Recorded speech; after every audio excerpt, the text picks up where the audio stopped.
चूंकि आपने डिटेंशन की बात की, मैं एक ट्वीट यहां पे शेयर करना चाहूंगा। आमिर ज़िया साहब, इसका प्लीज आप जवाब जरूर दीजिएगा। अनम शेख हैं, एक सहाफ़ी हैं, उनको भी ये जो कुछ भी हुआ था 9 मई को, इस सिलसिले में अरेस्ट किया गया था। पाकिस्तान तहरीक इंसाफ से उनका ताल्लुक जोड़ा जाता है, लेकिन वो ये क्लेम करती हैं कि नहीं, मैं पाकिस्तान तहरीक इंसाफ से नहीं हूं, मैं एक जर्नलिस्ट हूं। और इनकी बहन भी जो है वो एक जर्नलिस्ट हैं और गालबन मतलब पाकिस्तानी टेलीविजन चैनल्स में ही काम करती हैं। इनकी जानिब से अभी थोड़ी देर पहले एक ट्वीट किया गया था, आज के दिन ही, और चूंकि इनको अरेस्ट किया गया था, अडयाला में रखा गया था, तो इन्होंने ये ट्वीट किया और ये इन्होंने इसमें लिखा, just for the clarification, as everyone is calling and asking me about Rana Sana presser, whether it's true or not. इन्होंने लिखा, there is a very strict administration and super good management in Adyala jail at least. I can only speak for Adyala. उन्होंने कहा मैं Adiala jail की सिर्फ बात कर रही हूँ। No males are even allowed to cross the main gate of women premises. It's highly secured, contained by huge walls and 24/7 security outside the strong iron gates. I feel completely secured there and there's no concept of women harassment in Adyala jail, not at all. लेकिन आगे फिर वो लिखती हैं, but then again I can only testify for Adyala jail. I don't have any idea what's happening elsewhere. वो तो Adiala jail के हवाले से वो ये कहती हैं कि जी वहां पे तो कम से कम कोई ऐसी बात नहीं है, मेल्स को जो है वो खवातीन के कंपाउंड में आने की इजाजत नहीं है। तो आमिर ज़िया साहब, ये जो सारी सूरत हाल है, अब फ्रैंकली स्पीकिंग इमरान खान साहब का माजी का रिकॉर्ड उठा के देखा जाए, बगैर सबूतों के इल्जामात लगाने की एक पूरी हिस्ट्री है। तो क्या वो भी, अगर जिस तरह राना साहब ये कह रहे हैं कि जी इस किस्म की एक साजिश बनाई जा रही थी, एक प्लान बनाया जा रहा था कि हुकूमत को बदनाम करने के लिए सब कुछ किया जाए, किस साइड को के आर्गुमेंट में आपको एक्चुअली ज्यादा वेट लगता है? देखिए, मजमूई तौर पे तो बड़ी अफसोसनाक सूरत हाल है कि मुझे याद नहीं पड़ता कि ख़वातीन की ट्रोलिंग, ये जो भी सना कह रही थी, वो एक अलग बात है, या इल्ज़ामात लगाना, लेकिन इस हद तक कि इस बात का अंदेशा हो, खदशा हो कि ख़वातीन के साथ बदसलूकी की जाएगी या और कोई ज़्यादती की जाएगी, इसका कम से कम सियासत में हम लोग नहीं समझते थे कि हमारी सियासत में इस तरह की बातें होंगी। और ये जो हमने तस्वीर देखी या हम लोगों ने ऐसे वीडियोज़ देखे कि ख़वातीन को मारा पीटा जा रहा है, धक्के दिए जा रहे हैं, वो भी कहते हैं ना कि मर्द जो लॉ एनफोर्समेंट एजेंसी यानी कि जो पुलिस वाले हैं, मर्द हजरात हैं, वो ये काम कर रहे हैं। तो ये बड़ी अफसोसनाक बात है मजमूई तौर के ऊपर। दूसरी अफसोसनाक बात ये कि पुलिस एक्शन, बिल्कुल जो लोग कसूरवार हैं, तशद्दुद में मुलव्विस हैं, जिन्होंने कोई दहशतगर्दी की, तखरीबकारी की, उनको अरेस्ट होना चाहिए और वो हुए भी हैं। लेकिन साथ साथ मंसूर, मुझे याद नहीं पड़ता कि पुलिस वाले गाड़ियों के शीशे तोड़ते हुए वीडियोस हमने भी देखी, आपने भी देखी, घरों के अंदर आप जाके तोड़ फोड़ कर रहे हैं। ये चीज़ें मतलब अरेस्ट करने के भी कुछ आदाब होते हैं सियासी शख्सियात के। जरदारी साहब 12 अरेस्ट हुए, लोग जाते हैं भाई, वो अपना अटैची भी उठाते हैं और खुदा हाफिज कह के निकलते हैं। लेकिन यहाँ पर जो एक मजमूई फ़ज़ा पैदा कर दी गई है वो बड़ी मनफी है और उसकी वजह से लोगों में अंदेशे बहुत ज़्यादा हैं। अब आइए राना सनाउल्लाह साहब की प्रेस कॉन्फ्रेंस की तरफ। एक तो ज़ाहिर है कि जिस वक्त की गई, मेरे लिए 2 सवालात बड़े हैं इस प्रेस कॉन्फ्रेंस के हवाले से। ज़ाहिर है कि हम कुछ नहीं कह सकते कि कौन सही है कौन गलत है। पहली बात ये कि ये बहुत ही कोई कहते हैं ना इंडियन फिल्म वाला प्लॉट लग रहा है कि, और बिल्कुल मैं कहूँगा इंडियन फिल्म वाले ही प्लॉट है कि जनाब जो लोग, जो कोई खातून मुबैना तौर पे पकड़ी गई हैं, उनके साथ ज्यादती, वो भी ऐसे वक्त में कि जब वो उनके पुलिस के कस्टडी के अंदर हो या जेल के अंदर हो। अच्छा, उसमें जाहिर है कि वहाँ पे तो जिम्मेदारी, अगर कोई अरेस्टेड है उसकी जिम्मेदारी तो पीटीआई पे नहीं होगी, उसकी जिम्मेदारी तो कुलियतन जो है वो पुलिस की होगी या जेल खाने की होगी, जहाँ पे भी उनको रखा गया। अगर थाने में तो थाने वालों की होगी, अगर जेल में रखा गया तो जेल की होगी। तो ये चीज़ मेरे हजम नहीं हो रही मुझे कि कोई पीटीआई के लोग जाके वहाँ ज्यादती कर दें या करवा दें, या तो पुलिस वाले खुद इन्वॉल्व होंगे। तो बड़ी मैं आमिर साहब मैं सॉरी मैं कथा कलामी के लिए माजरत चाहता हूँ, लेकिन आई थिंक मैं दिस इज इंपॉर्टेंट कि मैं आप तीनों के साथ भी और अपने व्यूअर्स के साथ भी एक चीज शेयर करना चाहता हूँ, and I am going to do this for the first time. मैंने इससे पहले इसके ऊपर बात नहीं की थी। पिछले हफ्ते जब मेरी इमरान खान साहब से मुलाकात हुई तो उन्होंने एक्चुअली इन 2 थ्योरीज का मेरे साथ जिक्र किया था।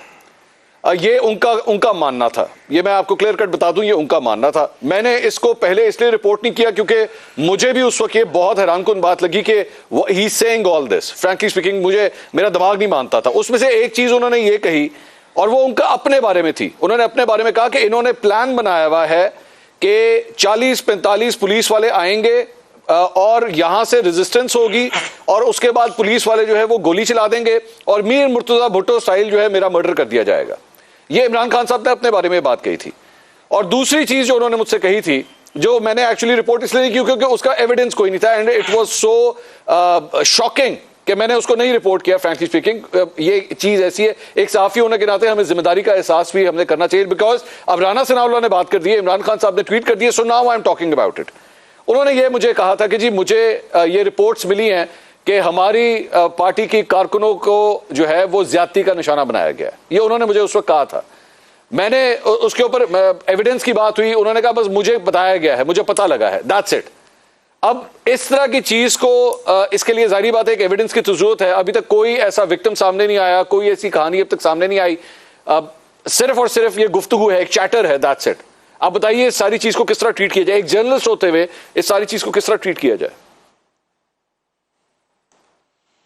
जी बिल्कुल, ये बड़ा बुनियादी सवाल है। मैं इस पे आता हूँ। मैं दो थ्योरीज की बात हो रही है ना। मैं कहता हूँ कि जिम्मेदारी जो है, अगर कोई अरेस्ट हुआ है, जेल में है या वो जेल खाने में है, तो जिम्मेदारी पुलिस की होगी। उसी तरह जो हमले की बात है, जाहिर है कि ये नहीं हो सकता कि कोई पुलिस के कपड़े पहनकर खुद ही स्टेज कर दे। अगर कोई मुबैना हमला होना है, जो होता है वो जाहिर है कि अगर होता है, मैं से भी कॉन्स्पिरेसी थ्योरी की बात करूं जो कि सनाउल्लाह साहब कह रहे हैं, तो ये चीजें बड़ी मुझे फार फेश नजर आती हैं। अब आते हैं जो आपका सवाल है कि बीइंग जर्नलिस्ट हमारा क्या पोजीशन होनी चाहिए। देखिए, हमें पता है कि जब इस मुल्क में रेप केसेस होते हैं तो बहुत सारे जो विक्टिम्स होते हैं वो सामने आने से गुरेजा होते हैं, क्योंकि एक उसके साथ हमारी सोसाइटी में उसको जाहिर है कि शर्म की बात समझा जाता है, स्टिग्मा समझा जाता है। तो बड़ी उनको परसुएट करना पड़ता है कि जी आप आके कंप्लेन लॉन्च कर दें। ये मैं वो कह रहा हूँ कि चाहे वो डोमेस्टिक वायलेंस की खवातीन शिकार हों या किसी और तरह से उनके साथ कोई ज्यादती की गई हो, तो बड़ा मुश्किल होता है। फिर जब ये बात मिडिल क्लास और अपर मिडिल क्लास में आ जाती है तो वहाँ और ज़्यादा लोग जो हैं, मैं समझता हूँ कि खामोश रहना जो है उसको उनकी तरजीह होता है। तो ये अच्छा, जब तक जाहिर है कि हम और आप इस पे कयास आराई, हम तो इसलिए बात करें कि अब राना सनाउल्लाह ने और इमरान खान ने कर दी है, तो इसमें मेरे ख्याल में तो यही होता है कि भाई जब तक कोई कंप्लेनेंट सामने ना आ जाए, और तो हम उसमें साजिशी थ्योरी भी इस तरह की हमें डिस्कस करना कि जी हुकूमत ये काम करा सकती है। मेरे ख्याल में हुकूमत इस हद तक गिर जाए, मुझे नाकाबिल यकीन लगता है कि जाहिर है कि यार पाकिस्तानी पुलिस है, ठीक है, डंडे मार लें, तशद्दुद कर लें, यहाँ तक समझ में आता है, लेकिन अगर खुदा ना खास्ता ऐसा हुआ है तो ये बड़ा एक शर्मनाक बाब होगा।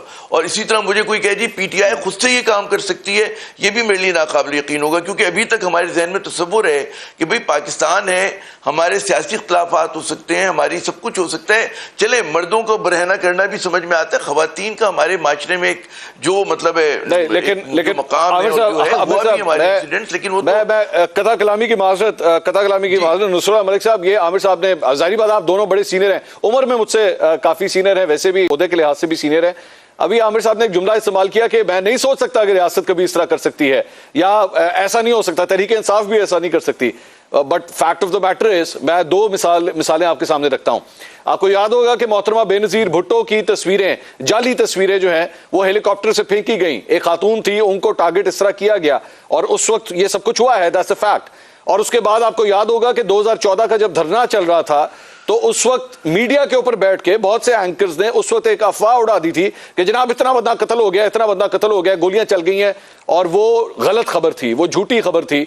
और आज ये बात तारीख लिखती है कि वो झूठी खबर थी, गलत प्रोपेगेंडा वाकई फैलाया गया। तो प्रोपेगेंडा वॉर्स तो हो चुकी हैं, एक झूठे प्रोपेगेंडे के लिए जो है इस तरह की बहुत सी झूठी खबरें, मिसाल के तौर पे 1971 के हवाले से ये आज तक जुल्फिकार भुट्टो के साथ एक जुमला जोड़ा जाता है, इधर हम इधर तुम, ये जुमला जोड़ के कह दिया जाता है जी भुट्टो साहब ने ये कहा था, जबकि एक्चुअली ये रिपोर्टेड फैक्ट है कि भुट्टो साहब ने ये बात इस तरह नहीं की थी, उसका कॉन्टेक्स्ट कुछ और था। तो प्रोपेगेंडा वॉर्स तो पाकिस्तान में रही है हमेशा।